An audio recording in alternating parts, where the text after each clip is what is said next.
welcome back to the When Stories podcast. Today you get to hear Nicole Kuck's When story. But before we do that, let's learn a little bit about Nicole, or Nic as we like to call her. So welcome, Nic. Thank you so much for having me, Wendy. Yeah, so let's just jump in. Tell us a little bit about yourself and what you do. Yeah, absolutely. So yes, I generally go by Nick, and I am a certified legal document preparer. But I really find my passion in assisting the special needs community, the parents, grandparents, caretakers, and really helping them understand the ins and outs of big picture estate planning.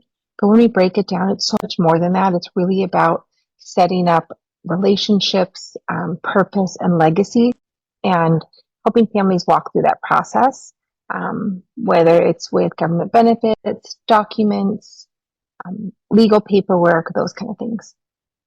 Well, for me, with my kind of like neurodivergent brain, like I'm immediately like, that sounds like a lot. It sounds like a lot of It is. organization, a lot of preparation. So if you're like me, I think they need you.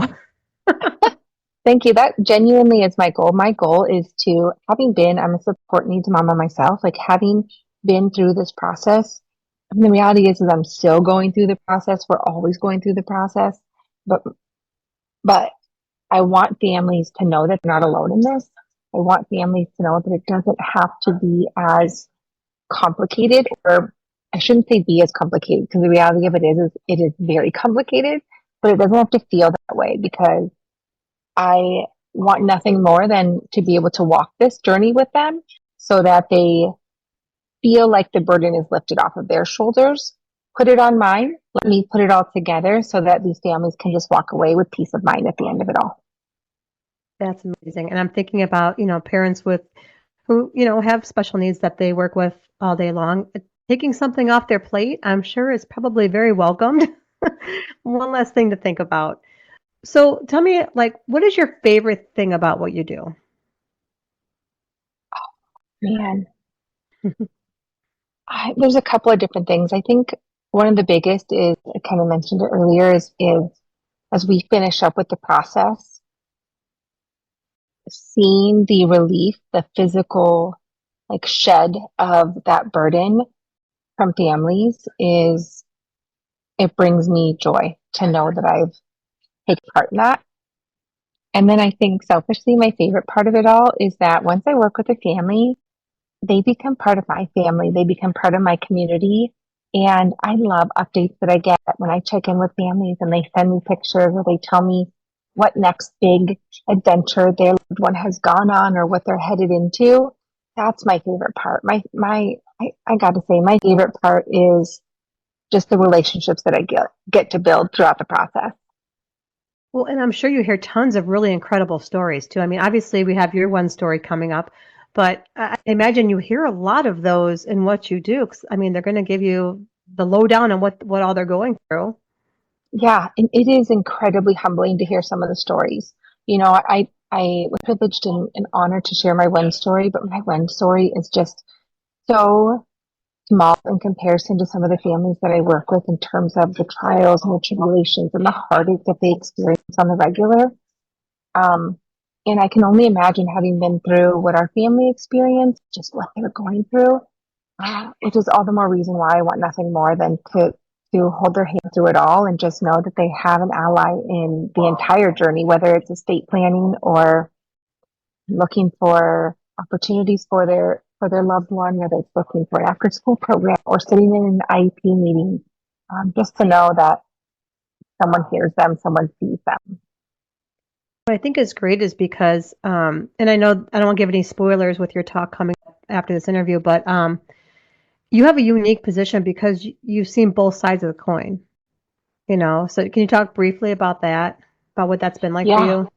yeah. I think that, without giving too much away, my background was in special education, and I just really felt gifted in that. I felt like it was a blessing that I could offer to others, is just my desire to work within that community. Never once did I consider the perspective of the families of the children that I was working with before our own experience. And that that switch was probably one of the hardest and most humbling and most vulnerable um, pieces of my parenting, part of my life, if I'm being honest. It was not easy. It was not easy to make the switch mentally of, okay, I understand this. I understand why things are being done. I understand the process of special needs. Um, but to be on the other side of it was hard. It was really, really hard.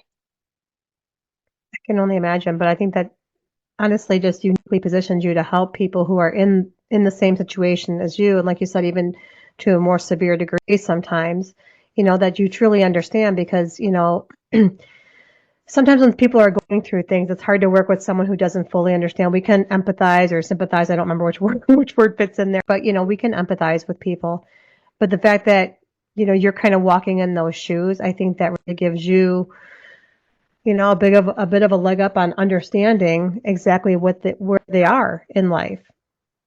That's my So goal. That's my hope is yeah, that I can utilize my experience on both sides, both as an educator, as an advocate, as a professional, and my experience as a parent myself, walking through some of these same paths that they're going on, and utilize both to really make them feel safe. yeah. So in saying that, what do you think would be a tip that you would give a family who knows that they probably need you, but it feels like one more thing that they still have to handle, even though they're handing it off to you? You know what I mean? Like they're on the fence. What's some advice you might give them? You know, this is always hard because the reality of it is what I do and what I help families plan for is a topic that nobody likes to think about, right? At the end of the day, we're planning for that in case of an emergency, that, what would happen today if I didn't make it home from work or the grocery store. And that's scary. That's scary to think about. And on top of being scary, like you said, a lot of the families that I work with just don't have the capacity or the energy to fathom yet one more thing. The piece of advice that I would give is that it's one, that I'm here. And my goal is to take that burden away so that the idea of what if, that question is answered. I want families to know that in the case of an emergency, I want them to get done with this process and know that things are going to be all right. Maybe not ideal, maybe not any less scary, but that they can rest knowing that there is a plan in place so that their loved one is going to be taken care of and protected, that their legacy is going to be safeguarded, that everything that they're working for, 'cause that's the reality, is we just never know. And my word of advice would be to get it done sooner than later, and to lean on somebody, to utilize anybody that's willing to help. Don't be afraid to ask for help, and um, to be just willing to do the work so that so that they know it's over, it's done with. Right? Wow. So what does working with you look like? I mean, if somebody was curious about working with you, what does that look like for them? How would they get in touch with you, and what are the first few steps that they need to take? Yeah, absolutely. So there are many families that I work with that come to know me because I give workshops. Hmm. I post those workshops on my social media at Your Special Needs Ally. I also have them listed on my website at eminentsnp.com. And even if a family doesn't attend a workshop, every family has the opportunity to give me a call and schedule a complimentary consultation. In that consultation, it's an opportunity for me to just get to know these families, get to know what their situation looks like, and then be able to walk them through kind of what next steps would be, whether that is next steps in estate planning, whether that's reviewing current documents they have, maybe that's discussing the government benefits that their loved one is eligible for, preparing for guardianship decisions. And then from there, we have the opportunity to kind of put a plan together based on their specific needs. And next step is usually gathering information, putting documents together. But I think the biggest difference between a typical estate planning attorney or paralegal and a comprehensive special needs planner, which is the category that I fall into, is that once I hand over documents to a family and we get those notarized, they're not done with me yet. They don't get to just kick me to the curb, and I'm certainly not going to do the same. I actually love spending the next 6 months to a year with families to make sure that they have these documents, but if we don't actually do the proper next steps with them, then they're just a piece of paper, right? And so really then I walk through the process with families on their timeline. Again, I don't want this to be a bigger burden. I just want it to be someone that is there to walk them through those steps when they have the time so that they know again that everything that we're working towards, all the documents that we signed and put together. I mean, it's a big binder, but it's not just something that's collecting dust, that it's actually doing what it's meant to do for their family. I love that. So you're setting them up and there's follow through and you're kind of there with them. So what a great idea to do it that way. I think that probably gives parents a lot of peace of mind, not just their sign up, pay some money, and then they're forgotten, Right. because that probably happens on their journey sometimes in other aspects. So you mentioned some workshops. What type of workshops do you host? So our flagship workshop is just a workshop on special needs planning as a whole. And in that Yeah. workshop, we talk about guardianship, government benefits, proper estate planning documents, which in the instance of a loved one with special needs includes a special needs trust. That's key. There are multiple types of trusts. So talking through that with families on what type and in what scenarios they're utilized. And then we talk about the idea of financial mapping, and we go over the idea of a letter of intent, which is kind of like a playbook of how to care for their loved one. So it's an all-encompassed workshop on what a comprehensive special needs plan is, what it looks like, and why it is so incredibly imperative for their loved one.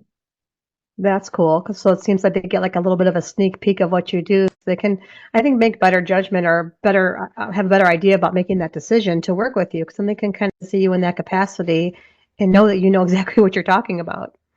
Right. It lends itself too for families that do come to a workshop first. Again, not necessary at all, but those that do, it lends itself to allow them to come to their consultation with some questions like, hey, we spoke about this. I already have that, but now what? Or, hey, I have never thought about the difference, or can you help me better understand when guardianship might be necessary over power of attorney and those kind of things. Right. Okay. So my last question then for you is, with doing a one story, why now? Because it's a personal journey that you share. And, so what was it about the one story that you're like, yeah, now is the time? You know, if I'm going to be completely vulnerable, it's because I feel like our family and our journey with my daughters are finally reaching the surface to get some air. Wow. And I I didn't want to wait. I didn't want to waste any time because it was hard. It was hard to get here. And I just wanted parents and families that were in the thick of it, that were still just trying to get to the surface, trying to just claw their way out. I want them to know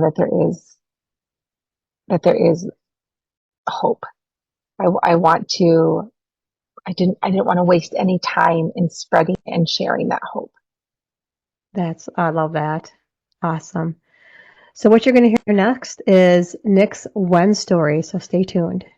Everything changed when classes were dismissed from the school assembly. The chaos of 800 students and many of their parents leaving the school basketball courts was hectic.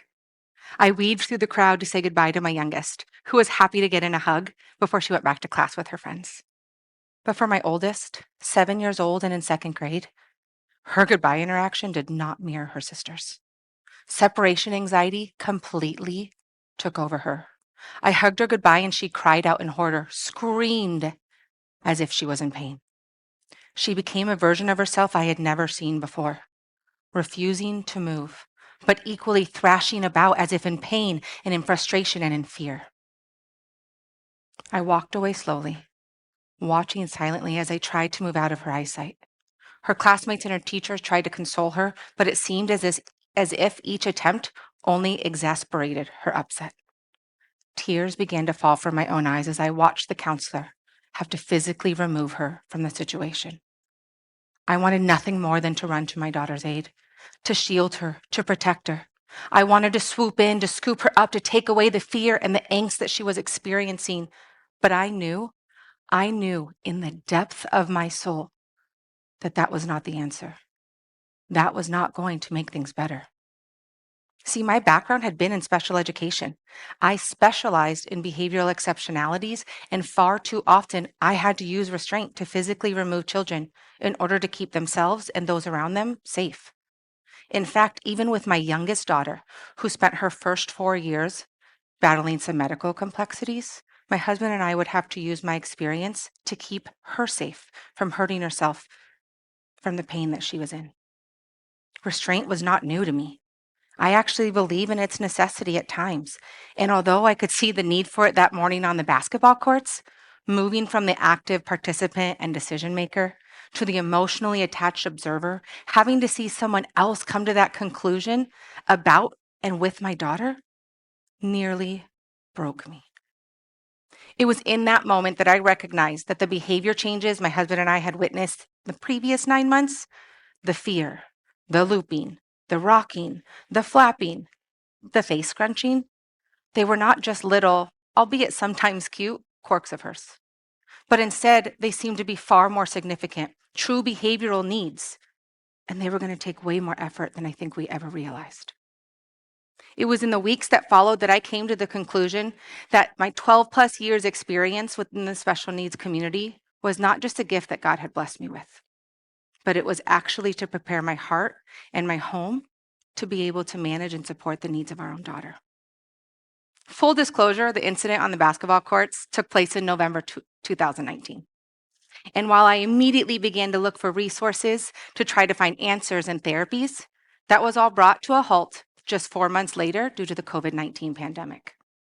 In the year and a half that followed, truth be told, my daughter lived her best life.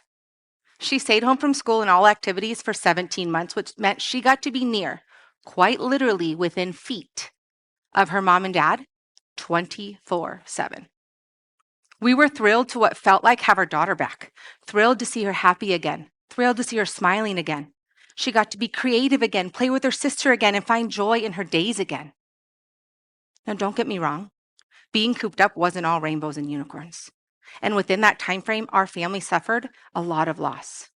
7 family members to be exact. But it was the ability to see my daughter, both my daughters for that matter, thriving again throughout it all that felt magical. As our family came out from under our rock in 2021, what quickly became aware that the thriving my daughter had experienced was simply a masking. A time when all her needs were being masked by our circumstances. And while it felt like a huge win in the moment, a time that allowed us to live without abandon and to create some incredibly core memories, I can't lie. It became a hard pill to swallow to know that we had actually just wasted over a year and a half, wasted the ability to find answers, wasted the ability to get her help. Our daughter's fear and irrational behaviors quickly made a resurgence, one that interfered with her ability to function in more situations than not. One minute, we would have a happy-go-lucky 9-year-old. The next, she would be rolling around the floor, rolling around, rocking, flapping, wanting nothing to do with anyone or anything. We didn't know what caused these episodes, why they were happening. And oftentimes, most times, neither did she. Everything seemed to trigger her. Everything seemed to scare her. Everything and everyone seemed to upset her. Everything she did and everything she said was predicated on those around her, and it wreaked havoc on her mind. The thoughts that she would have about herself, the words that she would speak over herself in those moments, they were words that no mother would stand to allow anyone to speak about their baby girl. And to hear it coming from that baby girl herself was gut-wrenching. It was devastating to witness. It was exhausting to process. Her decisions and her behavior were not her own. They were outside of her control, outside of who she is at her core, outside of anything we could have imagined. She was a puppet, and we were on a desperate quest to find the puppeteer. We met with therapists and doctors, with teachers and school counselors. We had multiple assessments and sat through dozens of result appointments, many of which seemed to contradict the one before it. How are we supposed to know right from wrong? How are we supposed to know what to do or where to go next? We were spending more money than we were bringing in, but we were more than willing to do it if it got us answers. As much as we were doing and going from one appointment to the next, it was the waiting for that aha moment, the waiting for that final answer, that was most excruciating. It brought an uncertainty like I had never experienced. Uncertain about the version of my daughter that we would experience from day to day. Uncertain about what to do or where to go next. Uncertain about if the decisions we were making were truly in her best interest. That's all a mother wants to do, right? Uncertain of my role as her mother because such. Doctors questioned me, told me I must be over-exaggerating because they just can't imagine that behavior coming from that sweet little girl. And they would dismiss me completely. It felt as if I had no one that believed us, no one to help, no guidance, no support. I was always left with zero answers, and I was getting to the point where I didn't even know what questions to ask anymore. All I wanted to do was take it all away. All I wanted to do was make things better for her. But instead, it felt like all I was doing was making everything infinitely worse. I cried daily. I felt so incredibly alone. I felt lost. I felt guilt. I was so confused and even more overwhelmed. As a mom, I felt like I should be able to do more, to find answers, to make it go away. The guilt turned to shame. The feeling of isolation and the feeling of making things worse for my daughter, they led to my own emotional breakdown. One where I thought that taking my own life, removing me from the situation, was the only way that my daughter would get better. I thought that I needed to get out of the way so that they, the rest of my family, could find the way towards her healing. Thankfully, I was wrong. God interfered in what I now see as a full circle moment. My daughter's needs prevented her from making it to school. Her needs, the ones that I was fighting for daily, the ones which led me to this place of hopelessness to begin with. Yeah, those needs were the needs that saved my life. Plan in hand, I was ready to move forward from removing myself from this side of heaven. But it was my daughter's disability that stopped me that morning. God had other plans. He has bigger plans for my daughter, for our family, for me. Over the next 3 years, which truth be told is synonymous for the last 3 years, we continued to spend hours upon hours trying to find answers. But those answers don't come easy, and trial and error was, often still is, very, very real.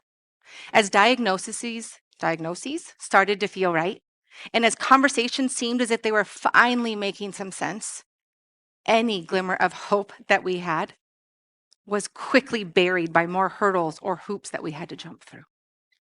The process continued to what felt like throw us down an everlasting black hole with "This is the song that never ends" just playing in the background. You're welcome for getting that stuck in your head for the next few days. New tests, new meds, new behavior therapy, then more new tests, more new meds, more new behavior therapy, appointment after appointment, blood test after blood test, medication after medication, scan after scan. Tears, fighting, screaming, meltdowns from my daughter, from me. Sprinkled within it all, though, were days that made us hold our breath. Days we didn't want to see blow away. Days that brought giggles, moments full of joy. Days that would bring a sense of calm. However, it often seemed like it was merely a calm before yet another storm. Until it wasn't. Because as violent as storms can get, they almost always bring with them rain. And no matter what month those showers fall, flowers almost surely bloom after.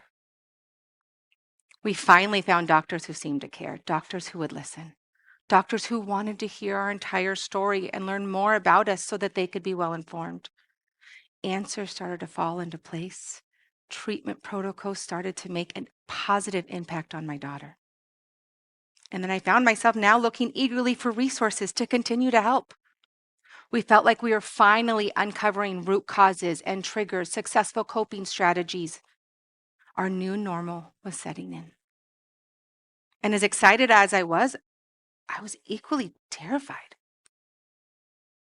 Terrified because all the time and effort that had brought us to that point, finally, they could be taken away in an instant. What would happen if something happened to my husband and I? Who would take care of my girls? Would they know what to do or how to handle all of the needs of my daughter?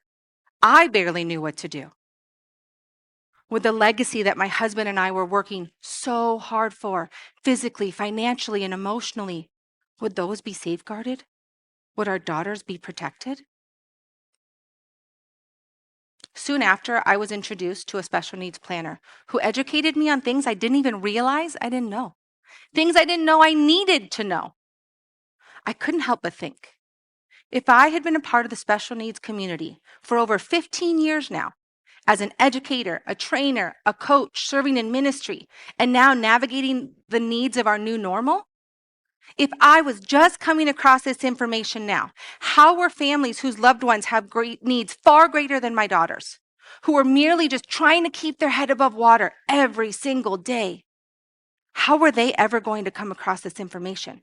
How were they ever going to create a plan that was going to give them peace of mind? And so everything changed again. It was in that when moment that it became a mission of mine to educate, envision with, and empower families who are caring for loved ones with special needs.